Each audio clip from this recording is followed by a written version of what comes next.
Tonight, a marijuana move by the Department of Justice, a new rule that would ease restrictions at the federal level, changing the classification of the drug.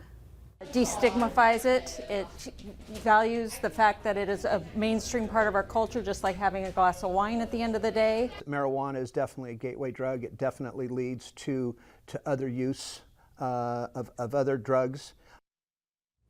Thank you for joining us this evening. I'm Graciela Moreno. And good evening, I'm Warren Armstrong. We're live tonight on ABC 30, Hulu Live, and wherever you stream. Opponents believe the marijuana classification shouldn't change and say it could cause harmful effects, while advocates of the drug believe it should not be treated differently than alcohol. Action News reporter Brianna Willis joins us live from a local dispensary in Northeast Fresno with the mixed messages in this drug debate. Brianna. Yeah, Warren, Graciela, for dispensaries like the Banyan Tree here, they're hopeful as this change will make their business more profitable, where critics believe it can lead to more abuse for the youth. Cannabis changes could be coming across the nation.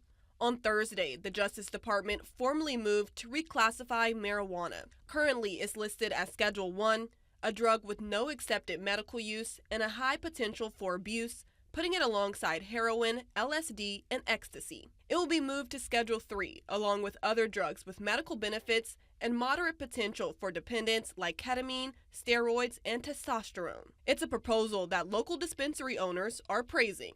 It's a step in the right direction, at least just classifying it to Schedule 3. Cannabis is already destigmatizing right now as we're doing. I mean, we're in a legal dispensary, so I think that's just going to help even more to destigmatize what people think about cannabis. Ace Castillo owns the Banyan Tree in Northeast Fresno. He says the change would also have other benefits. Currently, dispensaries can't write off expenses from their taxes like other businesses. So that puts us in a very high tax burden. So with it now changing, that goes away. And so now we are able to write off our expenses just like a normal business. But Flint Anderson, founder of Parents and Addicts in Need, also known as PAIN, is concerned about the message it sends.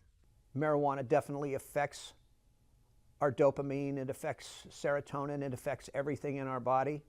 It's bound to affect the younger person. Anderson adds that pot has long been seen as a gateway to harder drugs. Because sometimes the marijuana just doesn't do it for a person.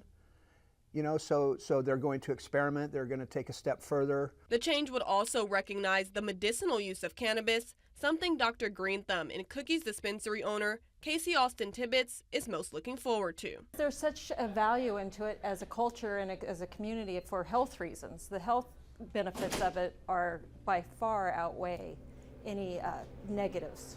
Castillo says the marijuana move is a win for his new business, as he is just about to have his grand opening on Saturday. It was really refreshing to finally have some good news, because this industry needs it.